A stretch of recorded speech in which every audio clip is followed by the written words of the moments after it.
ಶಿವಮೊಗ್ಗ ಜಿಲ್ಲೆಯ ಹೊಸನಗರದಲ್ಲಿ ವಿದ್ಯುತ್ ಕಂಪನಿಗಳ ಖಾಸಗೀಕರಣವನ್ನು ವಿರೋಧಿಸಿ ಮೆಸ್ಕಾಂ ನೌಕರರು ತೀವ್ರ ಪ್ರತಿಭಟನೆಯನ್ನ ನಡೆಸಿದ್ದಾರೆ. ರಾಜ್ಯ ಸರ್ಕಾರದ ವ್ಯಾಪ್ತಿಯಲ್ಲಿರುವ ವಿದ್ಯುತ್ ವಿತರಣಾ ಸಂಸ್ಥೆಗಳನ್ನು ಖಾಸಗಿ ಕಂಪನಿಗಳಿಗೆ ವಹಿಸುವ ಕ್ರಮವನ್ನು ಖಂಡಿಸಿ ನೌಕರರು ಘೋಷಣೆಗಳನ್ನು ಕೂಗಿ ಆಕ್ರೋಶವನ್ನು ವ್ಯಕ್ತಪಡಿಸಿದ್ದಾರೆ. ಹೊಸನಗರದ ಮೆಸ್ಕಾಂ ಕಚೇರಿಯ ಆವರಣದಲ್ಲಿ ನಡೆದ ಪ್ರತಿಭಟನೆಯಲ್ಲಿ ನೌಕರರು ಹಾಗೂ ಅಧಿಕಾರಿಗಳು ಭಾಗವಹಿಸಿ ಖಾಸಗೀಕರಣ ನೀತಿಗೆ ತೀವ್ರ ವಿರೋಧವನ್ನು ವ್ಯಕ್ತಪಡಿಸಿದರು. ವಿದ್ಯುತ್ ಜಾಲ ವಿಸ್ತರಣೆ ಹಾಗೂ ಗ್ರಾಮೀಣ ಪ್ರದೇಶಗಳಿಗೆ ನಿರಂತರ ವಿದ್ಯುತ್ ಪೂರೈಕೆ ಮಾಡುವಲ್ಲಿ ಮೆಸ್ಕಾಂ ಸಿಬ್ಬಂದಿಯ ಪಾತ್ರ ಮಹತ್ವದ್ದಾಗಿದೆ. ಉತ್ತಮವಾಗಿ ಕಾರ್ಯವನ್ನು ನಿರ್ವಹಿಸುತ್ತಿರುವ ವಿದ್ಯುತ್ ಸಂಸ್ಥೆಗಳು ಖಾಸಗೀಕರಣಗೊಳಿಸುವುದು ಸರಿಯಲ್ಲ ಎಂದು ಪ್ರತಿಭಟನಾಕಾರರು ಆಕ್ರೋಶವನ್ನು ವ್ಯಕ್ತಪಡಿಸಿದರು. ಸರ್ಕಾರ ವಿದ್ಯುತ್ ಕಂಪನಿಗಳನ್ನು ಖಾಸಗೀಕರಣ ಮಾಡುವ ಬಗ್ಗೆ ಸ್ಪಷ್ಟ ಮಾಹಿತಿಯನ್ನ ನೀಡಬೇಕು. ಟಾಟಾ ಕಂಪನಿಗಳು ಈಗಾಗಲೇ ಕೆಲವೆಡೆ ಕಚೇರಿಯನ್ನು ಆರಂಭಿಸಲು ಸಿದ್ಧತೆಯನ್ನು ನಡೆಸುತ್ತಿದೆ. ಯಾವುದೇ ಕಾರಣಕ್ಕೂ ಕೂಡ ಖಾಸಗಿ ಕಂಪನಿಗಳಿಗೆ ಪರವಾನಗಿಯನ್ನ ನೀಡಬಾರದು. ಖಾಸಗೀಕರಣ ಮುಂದುವರಿದರೆ ರಾಜ್ಯದಾದ್ಯಂತ ತೀವ್ರ ಹೋರಾಟವನ್ನ ನಡೆಸಲಾಗುತ್ತದೆ ಎಂದು ಎಚ್ಚರಿಕೆಯನ್ನ ನೀಡಿದರು. ಪ್ರತಿಭಟನೆಯಲ್ಲಿ ಮೆಸ್ಕಾಂ ಸಹಾಯಕ ಕಾರ್ಯಪಾಲಕ ಇಂಜಿನಿಯರ್ ಚಂದ್ರಶೇಖರ್ ಸೇರಿದಂತೆ ಮಾಯಣ್ಣಗೌಡ, ಮಂಜುನಾಥ್ ಕೆಪಿ, ಪ್ರೇಮ್ ಕುಮಾರ್, ವೆಂಕಟೇಶ್, ಸತೀಶ್ ಕುಮಾರ್, ಅಶ್ವಲ್ ಪ್ರಕಾಶ್ ಹಾಗೂ ಟಿಕ್ಕಣ್ಣನವರು ಭಾಗವಹಿಸಿದ್ದರು. ವಿದ್ಯುತ್ ಸಂಸ್ಥೆಗಳ ಆರ್ಥಿಕ ಸ್ಥಿರತೆ, ಸಾವಿರಾರು ಕಾರ್ಮಿಕರ ಉದ್ಯೋಗ ಭದ್ರತೆ ಹಾಗೂ ಗ್ರಾಮೀಣ ಗ್ರಾಹಕರ ಹಿತದೃಷ್ಟಿಯಿಂದ ಟಾಟಾ ಕಂಪನಿಯಲ್ಲಿ ಸಲ್ಲಿಸಿರುವ ವಿದ್ಯುತ್ ವಿತರಣಾ ಪರವಾನಗಿ ಅರ್ಜಿಯನ್ನು ಸರ್ಕಾರ ತಿರಸ್ಕರಿಸಬೇಕು ಎಂದು ಪ್ರತಿಭಟನಾಕಾರರು ಒತ್ತಾಯಿಸಿದರು. Bureau report, Udupi. S Sadananda, Kanaka TV, Hosanagara. ಒಟ್ಟಿನಲ್ಲಿ ವಿದ್ಯುತ್ ಕಂಪನಿಗಳ ಖಾಸಗೀಕರಣ ವಿರೋಧಿಸಿ ಮೆಸ್ಕಾಂ ನೌಕರರು ಸರ್ಕಾರಕ್ಕೆ ಸ್ಪಷ್ಟ ಸಂದೇಶವನ್ನು ರವಾನಿಸಿದ್ದು, ಮುಂದಿನ ದಿನಗಳಲ್ಲಿ ಹೋರಾಟ ಮತ್ತಷ್ಟು ತೀವ್ರಗೊಳ್ಳುವ ಸಾಧ್ಯತೆ ಇದೆ. ಈಗ ನಮ್ಮ ಒಕ್ಕೂಟದ SC/ST ಕಲ್ಯಾಣ ಸಂಸ್ಥೆಯ ಕೇಂದ್ರ ಕಾರ್ಯಕಾರಿ ಸಮಿತಿ ಸದಸ್ಯರಾದ ಶ್ರೀ ಮಂಜುನಾಥ್ ಅವರಿಂದ ನಮಸ್ಕಾರ. ಕೆಪಿಡಿಸಿಎಲ್ ನೌಕರರ ಸಂಘಕ್ಕೆ, ಕೆಪಿಡಿಸಿಎಲ್ ನೌಕರರ ಸಂಘಕ್ಕೆ, ಕೆಪಿಡಿಸಿಎಲ್ ನೌಕರರ ಸಂಘಕ್ಕೆ, ಎಒ ಅಸೋಸಿಯೇಷನ್ಗೆ, ಇಂಜಿನಿಯರ್ ಅಸೋಸಿಯೇಷನ್ಗೆ, SC/ST ನೌಕರರ ಅಸೋಸಿಯೇಷನ್ಗೆ, ಗುತ್ತಿಗೆದಾರರ ಸಂಘಕ್ಕೆ, ನಿವೃತ್ತ ನೌಕರರ ಸಂಘಕ್ಕೆ, ಎಲ್ಲ ಒಕ್ಕೂಟಕ್ಕೆ, ಎಲ್ಲ ಅಧಿಕಾರಿ ಮತ್ತು ನೌಕರರ ಒಕ್ಕೂಟಕ್ಕೆ, ಎಲ್ಲ ಸಂಘ ಸಂಸ್ಥೆಗಳಿಗೆ. ಸ್ನೇಹಿತರೆ, ಈಗಾಗಲೇ ನಿಮ್ಮ ಎಲ್ಲರ ಗಮನಕ್ಕೆ ಬಂದಿದೆ. ಪ್ರತಿಯೊಬ್ಬರು ವಾಟ್ಸಪ್ನಲ್ಲಿ ಎಲ್ಲ ವಿಚಾರಗಳನ್ನ ತಿಳ್ಕೊತಾ ಇದ್ದೀರಾ. ಈ ಟಾಟಾ ಕಂಪ್ನಿಯವರು ಯಾವ ರೀತಿ ಒಳಗೆ ಬಂದಿದ್ದಾರೆ ಅಂತ ಹೇಳಿದ್ರೆ, ಇನ್ನೂವರೆಗೂ ನಮಗೆ ಆ ಅರಿವೇ ಇಲ್ಲದೇ 2003 ಕಾಯ್ದೆ ಇನ್ನೂ ಡೆಲ್ಲಿನಲ್ಲಿ ಅಂಗೀಕಾರದಲ್ಲಿದೆ. ವಿದ್ಯುತ್ ತಿದ್ದುಪಡಿ ಆಗಬಾರ್ದು ಅಂತೇಳಿ ರೈತರು ಹೋರಾಟ ಮಾಡ್ತಾ ಇದ್ದಾರೆ ಅನ್ನೋ ಒಂದು ಆ ಸ್ಟೇಜ್ನಲ್ಲೇ ಮುಂದುವರ್ಕೊಂಡು ಹೋಗ್ತಾ ಇರೋಂಥ ದಿನಗಳಲ್ಲಿ ನಾವು ಪ್ರತಿ ಸಾರಿನೂ ಸಹ ಈ ಖಾಸಗೀಕರಣದ ವಿರುದ್ಧ ಹೋರಾಟಗಳನ್ನ ಮಾಡ್ಬೇಕಾದ್ರೆ ನಾವು ಇಲ್ಲಿ ಪ್ರೊಟೆಸ್ಟನ್ನ ಮಾಡ್ತಾ ಇದ್ವಿ. ಕೆಲವು ಪ್ರೊಟೆಸ್ಟ್ಗಳು ಏನಾಗಿತ್ತು ಅಂದ್ರೆ, ನಮ್ಮ ಡಿವಿಷನ್ ಮತ್ತೆ ಸಬ್ ಡಿವಿಷನ್ಗಳಲ್ಲಿ ನಾವು ಇದೇ ರೀತಿಯಲ್ಲಿ ನಿಂತ್ಕೊಂಡು ಪ್ರೊಟೆಸ್ಟ್ಗಳನ್ನ ಕೂಗಾಡ್ತಾ ಇದ್ವಿ. ಆ ಪ್ರೊಟೆಸ್ಟ್ ಅಲ್ಲಿವರೆಗೂ ಹೋಗ್ತಾ ಇತ್ತು. ಆದ್ರೆ ಇದು ಎಲ್ಲಿವರೆಗೂ ಬಂದಿದೆ ಅಂತ ಹೇಳಿದ್ರೆ, ಈಗ ಆ ಪ್ರೊಟೆಸ್ಟ್ಗೂ ಬೆಲೆ ಇಲ್ಲ. ಈಗಾಗಲೇ ಅವರು ಮುಂದುವರಿಸಿ ಬಂದ್ಬಿಟ್ಟಿದ್ದಾರೆ. ಈಗ ಅವರು ಕಾರ್ಪೊರೇಟ್ ಕಂಪ್ನಿಗಳು ಲಾಭದಾಯಕವಾಗಿ ಈ ಕಂಪ್ನಿನ ಯಾವುದೇ ಕಾರಣಕ್ಕೂ ಬಿಡದಿದ್ದಂಗೆ ನಾವು ವಹಿಸ್ಕೊಳ್ಳೇಬೇಕು ಅನ್ನೋ ಕಾರಣಕ್ಕೆ ಹಿಂಬಾಗಿಲ ಒಂದು ಪ್ರಯತ್ನವನ್ನ ಮಾಡಿ, ಹಿಂಬಾಲಿಗ ಪ್ರವೇಶವನ್ನ ಮಾಡಿ ಇವತ್ತು KERC ವರೆಗೂ ಬಂದ್ಬಿಟ್ಟಿದ್ದಾರೆ. KERC ನಲ್ಲಿ ಈಗಾಗಲೇ ಪರವಾನಗಿ ಕೇಳಿ ಅವರು ಅರ್ಜಿಗಳನ್ನ ಸಲ್ಲಿಸಿದ್ದಾರೆ. ಪ್ರತಿಯೊಂದು ಹೆಸ್ಕಾಂನಲ್ಲೂ ಸಹ 3 ಡಿಸ್ಟಿಕ್ಗಳನ್ನ ಅವರು ಖಾಸಗೀಕರಣಕ್ಕೆ ಕೇಳಿದ್ದಾರೆ. ಇದು ಮುಂದುವರೆದು ಹೋಗಿ ಈಗ ಅವರು 3 ಡಿಸ್ಟಿಕ್ಗಳನ್ನ ಕೇಳಿರೋ ಉದ್ದೇಶ ಏನಂತಂದ್ರೆ, ಯಾವುದೇ ನೌಕರರಿಗೆ, ಯಾವುದೇ ಸಂಸ್ಥೆಗಳಿಗೆ, ಯಾವುದೇ ಹೆಸ್ಕಾಂಗಳಿಗೂ ಏನೂ ತೊಂದರೆ ಆಗ್ತಿದ್ದಂಗೆ, ರೈತರುಗಳಿಗೂ ಏನೂ ತೊಂದರೆ ಆಗ್ತಿದ್ದಂಗೆ, ಸರ್ಕಾರಿ ಸವಲತ್ತುಗಳು ರೈತರಿಗೆ ಏನು ಬರ್ತಾ ಇದೆ ಆ ರೈತರ ಸರ್ಕಾರಿ ಸವಲತ್ತುಗಳಿಗೂ ಏನು ತೊಂದರೆ ಕೊಡದಿದ್ದ ರೀತಿಯಲ್ಲಿ ನಾವು ಸಹಭಾಗಿತ್ವದಲ್ಲಿ ಕಂಪನಿಯ ಜೊತೆಗೆ ನಾವು ಈ ಒಂದು ವಿದ್ಯುತ್ ಇಲಾಖೆಯನ್ನು ನಿರ್ವಹಿಸ್ಕೊಂಡು ಹೋಗ್ತೀವಿ, ನಾವು ಅವ್ರ ಜೊತೆಗೆ ಸೇರ್ಕೊಂಡು ಕೆಲಸ ಮಾಡ್ಕೊಂಡು ಹೋಗ್ತೀವಿ ಅನ್ನೋ ಭರವಸೆ ಕೊಟ್ಟು ಇವತ್ತು ಹಿಂಬಾಗಿಲ ಒಂದು ಪ್ರಯತ್ನವನ್ನು ಮಾಡಿ ನಮ್ಮ ವಿದ್ಯುತ್ತನ್ನು ಖಾಸಗೀಕರಣ ಅಂದರೆ ಈ ಖಾಸಗೀಕರಣವನ್ನು ಮಾಡಬೇಕು, ಅವರು ಆ ವಿದ್ಯುತ್ ಇಲಾಖೆಯನ್ನ ಯಾವುದೇ ರೂಪಕ್ಕೂ ತಮ್ಮ ಹಿಡಿತಕ್ಕೆ ತಗೊಳ್ಬೇಕು ಅನ್ನೋ ಉದ್ದೇಶದಿಂದ ಮಾಡ್ತಾ ಇದ್ದಾರೆ. ಸ್ನೇಹಿತರೆ, ಈಗ ಎಲ್ಲರಿಗೂ ವಿಚಾರ ಗೊತ್ತಾಗಿದ್ದೇ ಇದೆ. ಪ್ರತಿಯೊಂದು ಈಗ ರೈತರ ಅದರಲ್ಲೇ ಏನೋ ಪ್ರಾಬ್ಲಮ್ ಆಗುತ್ತೆ ಅಂತ ಹೇಳಿದ್ರೆ, ರೈತರಿಗಂತೂ ಕೊಟ್ಟಿರುವಂತಹ ಸವಲತ್ತುಗಳು ನಾವೆಲ್ಲ ಓಡಾಡಿ ಏನು ಮಾಡಿದ್ದೀವಿ, ಅವರಿಗೆ ತಳ ಹಂತದ ಒಬ್ಬ ಗ್ರಾಹಕರಿಗೂ ನಾವು ರೈತರಿಗೂ ಹೋಗುವಂಥ ಸವಲತ್ತುಗಳನ್ನು ರಾತ್ರಿ ಆಗಲು ಶ್ರಮಪಟ್ಟು ನಾವು ಕಳಿಸಿದ್ದೀವಿ. ನಮ್ಮ ಇನ್ಫ್ರಾಸ್ಟ್ರಕ್ಚರ್ಗಳನ್ನ ಜೀವ ಬಲಿದಾನಗಳನ್ನ ಕೊಟ್ಟು ನಮ್ಮ ನೌಕರರು ಈಗಾಗಲೇ ಇನ್ಫ್ರಾಸ್ಟ್ರಕ್ಚರ್ಗಳನ್ನ ಕಟ್ಟಿಟ್ಟಿದ್ದೀವಿ. ಪ್ರತಿಯೊಂದು ವ್ಯವಸ್ಥಿತವಾಗಿ ನಾವು ಮಾಡಿರೋಂತಹ ಇನ್ಫ್ರಾಸ್ಟ್ರಕ್ಚರ್ನಲ್ಲಿ ಅವ್ರು ಯಾರೋ ಬಂದು ಲಾಭದಾಯಕವಾಗಿ ಈ ಸಂಸ್ಥೆಯನ್ನು ವಹಿಸ್ಕೊಂಡು ಇಲ್ಲಿ ಲಾಭ ಪಡಿಬೇಕು ಅನ್ನೋ ಒಂದು ಕಾರಣಕ್ಕಾಗಿ ಅವರೆಲ್ಲರೂ ಬರ್ತಾ ಇದ್ದಾರೆ. ಸ್ನೇಹಿತರೆ, ನೀವೆಲ್ಲರೂ ಈಗ ಒಳ್ಳೆ ಎಜುಕೇಟೆಡ್ ಇದ್ದೀರಿ, ತಿಳುವಳಿಕೆ ಉಳ್ಳವರಿದ್ದೀರಿ. ನೀವೆಲ್ಲರೂ ಒಳ್ಳೆ ಶ್ರಮಪಟ್ಟು ಕೆಲಸ ಮಾಡಿ ಈ ಸಂಸ್ಥೆಯನ್ನು ಕಟ್ಟಲಿಕ್ಕೆ ಬೆಳೆಸಲಿಕ್ಕೆ ಇಷ್ಟೆಲ್ಲ ಕಷ್ಟಪಟ್ಟು ನೀವು ಮುಂದುವರ್ಕೊಂಡು ಹೋಗ್ತಾ ಇದ್ದೀರಾ.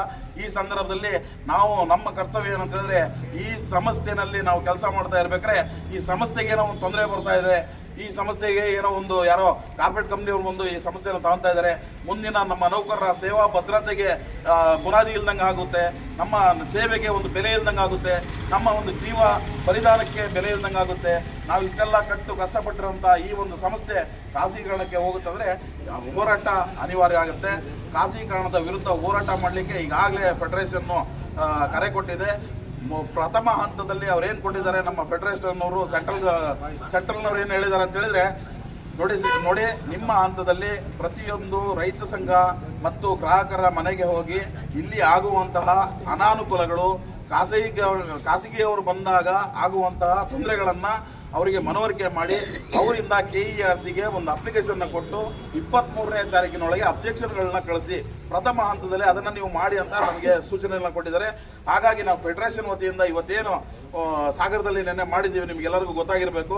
ಅದೇ ರೀತಿಯಲ್ಲಿ ಎಲ್ಲ ಸಬ್ ಡಿವಿಷನ್ಗಳಲ್ಲೂ ನಾವು ಹೋಗಿ ಇದನ್ನೇ ಅವೇರ್ನೆಸ್ ಮೂಡಿಸುವಂಥ ವ್ಯವಸ್ಥೆ ಮಾಡ್ತಾ ಇದ್ದೀವಿ. ಈ ಫೆಡರೇಷನ್ ವತಿಯಿಂದ ನಾವೇನು ಬಂದಿದ್ದೀವಿ, ನಾವೆಲ್ಲರೂ ನಿಮಗೆ ಹೇಳ್ತಾ ಇರೋದಿಷ್ಟೇ, ನೌಕರ ಬಂದವರೇ ಯಾರೂ ಸಹ ಈ ಒಂದು ಸ್ಟೇಜ್ನಲ್ಲಿ ಈ ಹಿಂದೆ ಏನು ನಾವು ಮಾಡಿದ್ವಲ್ಲ ಖಾಸಗೀಕರಣದ ವಿರುದ್ಧ ಹೋರಾಟಗಳನ್ನ ಅಷ್ಟಕ್ಕೆ ಸೀಮಿತ ಅಲ್ಲ, ಇದು ತುಂಬ ಸಿವಿಯರ್ ಇದೆ.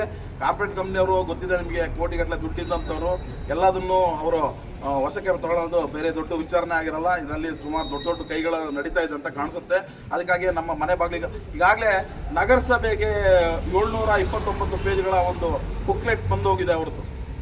ನಗರಸಭೆವರೆಗೂ ಬಂದಿದ್ದಾರೆ, ಇನ್ನು ಪುರಸಭೆವರೆಗೂ ಬರ್ತಾರೆ, ಮಹಾನಗರ ಪಾಲಿಕೆಗೆ ಬಂದಿದ್ದಾರೆ. ಈಗಾಗಲೇ ಅವ್ರು ಏನು ಮಾಡ್ತೀವಿ ಇಲ್ಲಿ ಆ ಖಾಸಗೀಕರಣನ ನಾವು ವಹಿಸ್ಕೊಂಡು ಯಾವ ರೀತಿ ಗ್ರಾಹಕರಿಗೆ ವಿದ್ಯುತ್ತನ್ನು ಕೊಡ್ತೀವಿ ಅನ್ನೋದ್ರ ಬಗ್ಗೆ ಎಲ್ಲ ಮಾಹಿತಿಗಳನ್ನು ಆ ಬುಕ್ಲೆಟ್ಟಲ್ಲಿ ಕೊಟ್ಟು ಅವರ ಪರವಾನಗಿ ತಗೊಳ್ಳಿಕ್ಕೆ ಈಗಾಗಲೇ ಅವರು ನಮ್ಮನ್ನು ಮುಟ್ಟಿಬಿಟ್ಟಿದ್ದಾರೆ, ರೀಚ್ ಮಾಡಿದ್ದಾರೆ. ನಾವು ಈಗ ಖಾಸಗೀಕರಣದ ವಿರುದ್ಧ ಇಷ್ಟು ವರ್ಷ ಹೋರಾಟ ಮಾಡ್ಕೊಂಡು ಬಂದ್ವಿ, ಈಗ ಅಲ್ಲಿಗೆ ಸೀಮಿತವಾಗಿಲ್ಲ. ಇದು ಕೆಳ ಹಂತದಲ್ಲಿರುವಂಥ ನಾವುಗಳು ಇದನ್ನು ಸರಿಯಾಗಿ ಸಿವಿಯರ್ ಆಗಿ ತಗೊಂಡು ಪ್ರತಿಯೊಬ್ಬ ರೈತರ ಮನೆಗೂ ಪ್ರತಿಯೊಬ್ಬ ಗ್ರಾಹಕರ ಮನೆಗೂ ಇಂಡಸ್ಟ್ರಿಯಲಿಸ್ಟ್ ಅವ್ರ ಮನೆಗೂ ಹೋಗಿ ಅವರಿಗೆ ಅರಿವನ್ನು ಮೂಡಿಸಿ ನಾವೇನು ಭಿತ್ತಿ ಪತ್ರಗಳನ್ನ ಕೊಟ್ಟಿದ್ದೀವಿ, RR ನಂಬರು, ಸ್ಟ್ರೈನು ಮತ್ತು ಅವ್ರದ್ದು ಒಂದು ಇದು ಫೋನ್ ನಂಬರ್ನ ಕಲೆಕ್ಟ್ ಮಾಡಿ ಇಂಡಿವಿಜುವಲ್ ಆಗಿ ಸಬ್ ಡಿವಿಷನಲ್ಲಿ ಒಂದು ಸಾಹೇಬ್ರು ಹೇಳ್ದಂಗೆ ಒಂದು ಇದನ್ನು ಲೆಕ್ಚರ್ನ ಮೇಂಟೈನ್ ಮಾಡಿಬಿಟ್ಟು ದಯವಿಟ್ಟು ಅದನ್ನು ಪೋಸ್ಟ್ ಮಾಡೋಂಥ ವ್ಯವಸ್ಥೆ ಮಾಡಿ. ಫಸ್ಟ್ 23ನೇ ತಾರೀಕಿನ ಒಳಗೆ ಏನಿದೆ ನಮ್ದು ಅಬ್ಜೆಕ್ಷನ್ಗಳು ಎಷ್ಟು ಹೋಗುತ್ತೋ ಅದಕ್ಕೆ ವ್ಯಾಲ್ಯೂ ಜಾಸ್ತಿ ಆಗುತ್ತೆ. ಸ್ನೇಹಿತರೆ, ಯಾರು ಅವ್ರು ಮಾಡ್ತಾರೆ ಇವ್ರು ಮಾಡ್ತಾರೆ, ಇಲ್ಲ ಫೆಡರೇಷನ್ ಅವ್ರು ಮಾಡ್ತಾರೆ, ಇಲ್ಲ ಯಾರೋ ಒಬ್ಬ ನೌಕರ ಸಂಘದವ್ರು ಮಾಡ್ತಾರೆ, ಇಲ್ಲ ಸೆಂಟ್ರಲ್ ಗೌರ್ಮೆಂಟ್ ಅವ್ರು ಏನು ಮಾಡ್ತಾ ಇದ್ದಾರೆ, ಆ ರಾಜಕೀಯದವ್ರು ಏನು ಮಾಡ್ತಾ ಇದ್ದಾರೆ, MLA ಉಳಿಸ್ಬೋದು ಇಲ್ಲ ಸರ್ಕಾರ ಉಳಿಸ್ಬೋದು ಅನ್ನೋ ಭಾವನೆ ಬಿಟ್ಟು ನಿಮ್ಮ ಹಂತದಲ್ಲಿ ನೀವೇನು ಮಾಡಬೇಕು ಅನ್ನೋದನ್ನು ಈ ಒಂದು ಕಾರ್ಯಕ್ರಮವನ್ನು ನೀವು ಚುರುಕಾಗಿ ಅತಿ ಜವಾಬ್ದಾರಿಯುತವಾಗಿ ಇದನ್ನು ನಿಭಾಯಿಸಿ ಜನರ ಮನಸ್ಸನ್ನು ಮುಟ್ಟಂಥ ಪ್ರಯತ್ನಗಳನ್ನ ಮಾಡಿದ್ರೆ ಈ ಕೆಳ ಹಂತದಿಂದ ಮೇಲ್ವರೆಗೂ ಅಬ್ಜೆಕ್ಷನ್ಗಳು ಹೋದಾಗ ಅಲ್ಲಿ ಏನೋ ಒಂದು ಹೋರಾಟದ ಚಳುವಳಿಯ ಒಂದು ಬಿಸಿ ಮುಟ್ಟಿದಾಗ ಈ ಖಾಸಗೀಕರಣ ಎಲ್ಲರ ದೂರ ಹೋಗ್ಬೋದು. ಆದರೂ ಈ ಖಾಸಗೀಕರಣನ ತಳ್ಳಿ ಹಾಕೋದು ತುಂಬ ಕಷ್ಟ ಇದೆ.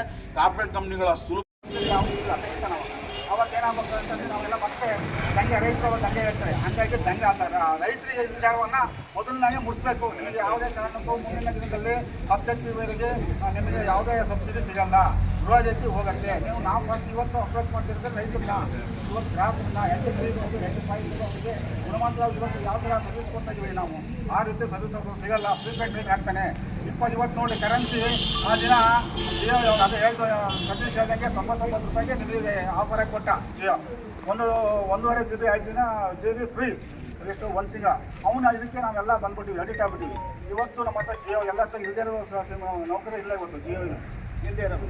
ಇವತ್ತು 350 400 ರೂಪಾಯಿ ಇವತ್ತು ನಾವು ರೀಚಾರ್ಜ್ ಮಾಡಲೇಬೇಕು.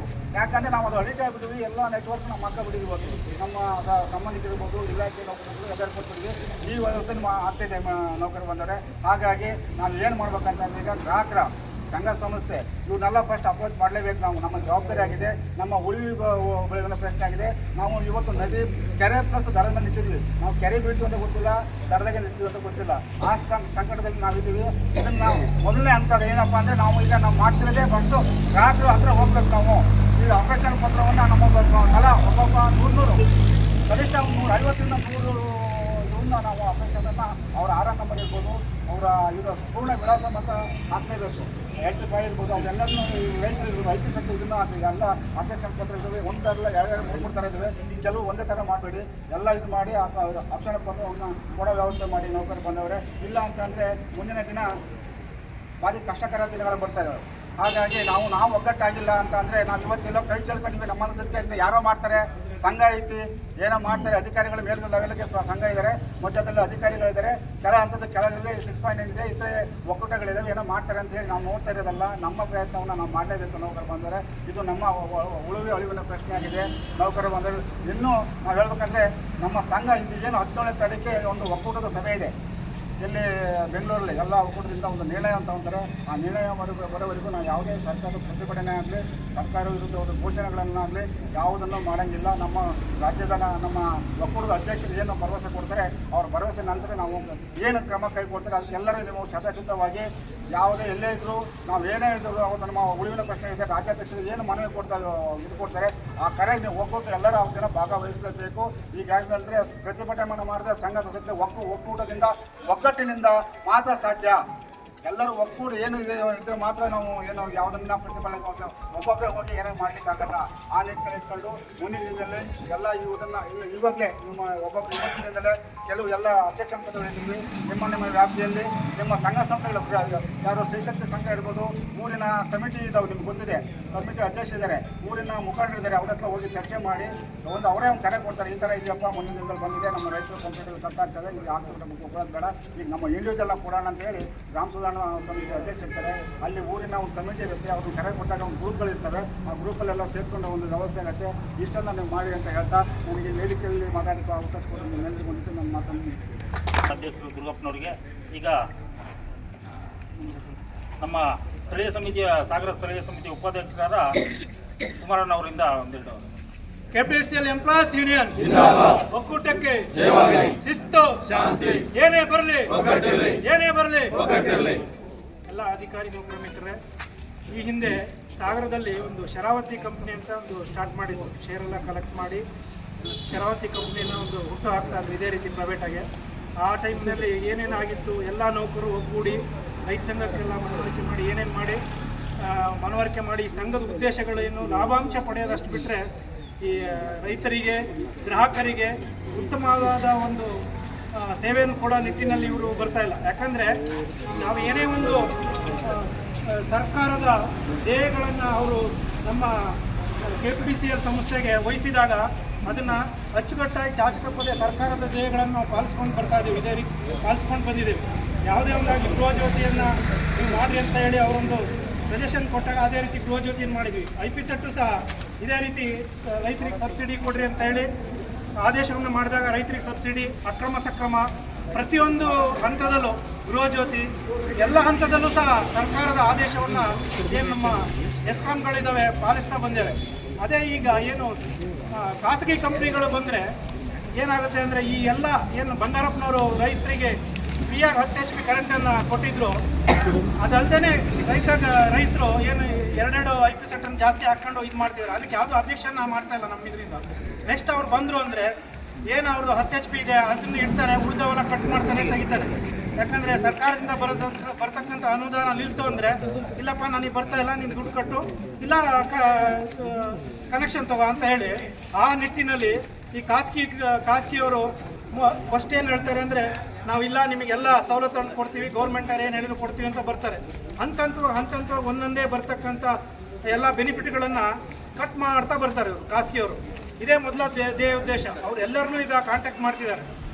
ಅದೇ ರೀತಿ ಕಾಂಟ್ಯಾಕ್ಟ್ ಮಾಡ್ಕೊಂಡು ಮೊದಲು ಎಲ್ಲ ವಿಷಯ ಸೂಚನೆ ಮಾಡ್ತಾರೆ. ಸೂಚನೆ ಆದಮೇಲೆ ಹಂತ ಹಂತವಾಗಿ ಈ ಕಂಪ್ನಿನೂ ಸಹ ಒಂದು ಹಂತಕ್ಕೆ ಒಯ್ದು ಲಾಸ್ಟಿಗೆ ಅವರು ಅಕ್ವೈರ್ ಮಾಡಿಕೊಂಡು ಅವರ ಏನು ಇದಿದೆ ಅವ್ರ ಆಡಳಿತವನ್ನು ನಡೆಸ್ಲಿಕ್ಕೆ ಸ್ಟಾರ್ಟ್ ಮಾಡ್ತಾರೆ. ಯಾಕಂದರೆ ಈಗ ಮಹಾರಾಷ್ಟ್ರದಲ್ಲಿ ತಗೊಳ್ರಿ, ಈಗ ಗ್ರಾಹಕರ ಗೃಹ ಜ್ಯೋತಿದೆ ಆಗಲಿ ಮನೆ ಕರೆಂಟ್ ಆಗಲಿ 11 ರೂಪಾಯಿ ಯೂನಿಟ್ ನಡೀತಾ ಇದೆ ಈಗ. ಯಾಕಂದರೆ ಇಲ್ಲಿ ನಾವು ಕೊಡ್ತಾ ಇರೋದು 5.5 ರೂಪಾಯಿ ಯೂನಿಟ್. ಏನು ಇದು ಮಾಡ್ತಾರೆ, ಹೆಚ್ಚುವರಿ ಶುಲ್ಕವನ್ನು ವಿಧಿಸಿ ಅದನ್ನು ಪಾವತಿಸಲಿಕ್ಕೆ ಸೂಚಿಸ್ತಾರೆ. ಫಸ್ಟ್ ಏನಿದೆ ನಾರ್ಮಲಾಗಿ ಹಂತ ಹಂತವಾಗಿ ಕಾಲಿಡ್ತಾರೆ, ಆಮೇಲೆ ಒಂದೊಂದೇ ಸ್ಟಾರ್ಟ್ ಮಾಡ್ಕೊತ ಹೋಗ್ತಾರೆ. ಇದು ರೈತ ಬಾಂಧವರು ಗ್ರಾಹಕರು ಇದನ್ನು ಆದಷ್ಟು ಮನವರಿಕೆ ಮಾಡಿಕೊಂಡು ಇದನ್ನು ಈ ಟಾಟಾ ಕಂಪನಿಯ ಖಾಸಗೀಕರಣವನ್ನು ಹೊಡೆದು ಓಡಿಸೋಣ ಅಂತ ಹೇಳ್ತಾ ನನ್ನ ಈ 2 ಮಾತನ್ನು ಮುಗಿಸ್ತಾ ಇದ್ದೆ.